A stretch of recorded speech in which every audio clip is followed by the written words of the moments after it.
নমস্কাৰ জিআৰজি ব্লগ লৈ পুনৰবাৰ সকলোকে স্বাগতম জনাইছোঁ। আজি আমি চেণ্ট্ৰেল স্লিক বোৰ্ডত খালী হোৱা বহুতো পদৰ সম্পৰ্কত আলোচনা কৰিম। কেন্দ্ৰীয় ৰেচম বিভাগত খালী হৈছে UDC stenographer JE programmer cook group A, B আৰু Cৰ বহুতো পদ। এই পদসমূহৰ বাবে আপোনালোকে কেনেকৈ আবেদন কৰিব আৰু ইম্পৰ্টেণ্ট ডেটছখিনি কি, এপ্লিকেশ্যন ফিজ কিমান, বয়সৰ নিম্নতম আৰু উচ্চতম সীমা কিমান হয় সেই সম্পৰ্কে সবিশেষ তথ্যখিনি আপোনালোকে জানিব পাৰিব এই ভিডিঅ'টোৰ জৰিয়তে।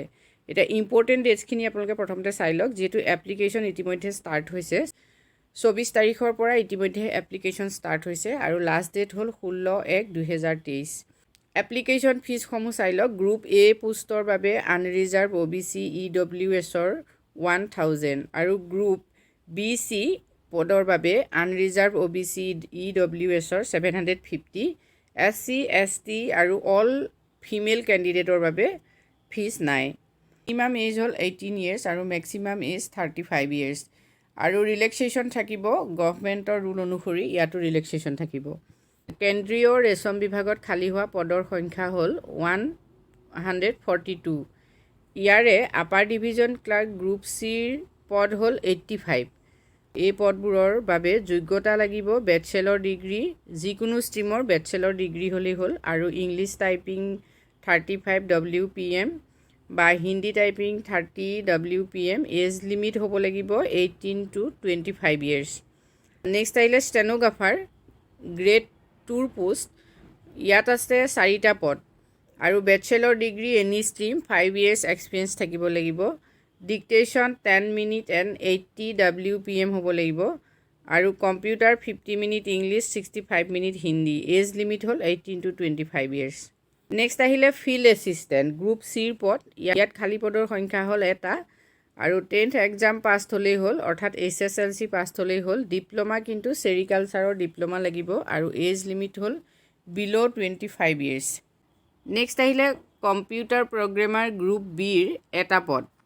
এই পদবোৰৰ বাবে bachelor degree in computer science আৰু 2 years এক্সপিৰিয়েঞ্চ থাকিব লাগিব বা bachelor degree in science, maths, statistics, commerce, economics and PG diploma in computer with 2 years experience হ'লে এপ্লাই কৰিব পাৰিব।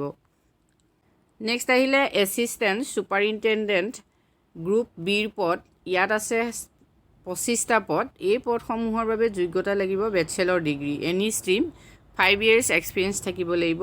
As limit not exceeding 30 years, অৰ্থাৎ 30 বছৰ বেছি হ'ব নালাগিব। নেক্সট আহিলে এছিষ্টেণ্ট ছুপাৰিণ্টেণ্ডেণ্ট গ্ৰুপ Bৰ টেকনিকেলৰ 5টা পোষ্ট আছে। ইয়াতো bachelor degree with 50 marks in zoology, botany, agriculture, sericulture. Age limit below' 30 years। Next আহিলে ষ্টেনোগ্ৰাফাৰ গ্ৰেড 1ৰ 4টা পদ গ্ৰুপ B আৰু এই পদসমূহৰ বাবে যোগ্যতা লাগিব bachelor degree in any stream, 5 years experience. Next আহিলে ডিক্টেশ্যন 10 minute at 120 WPM এইখিনি লাগিব। কম্পিউটাৰৰ জ্ঞান আপোনাৰ থাকিব লাগিব। এজ লিমিট 30 বছৰতকৈ বেছি হ'ব নালাগিব।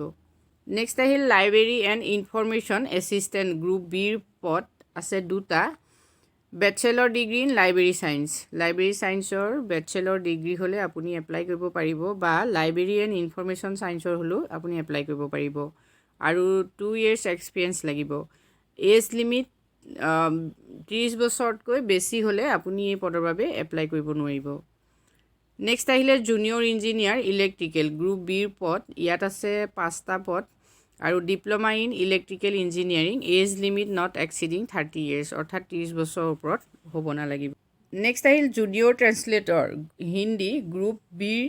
ইয়াত পদ আছে 4টা আৰু master degree in Hindi with English as a compulsory subject. যদি আপুনি ইংলিছ বা হিন্দীৰ মাষ্টাৰ ডিগ্ৰী হৈছে তেতিয়াহ'লে এই পদসমূহৰ বাবে আবেদন কৰিব পাৰিব।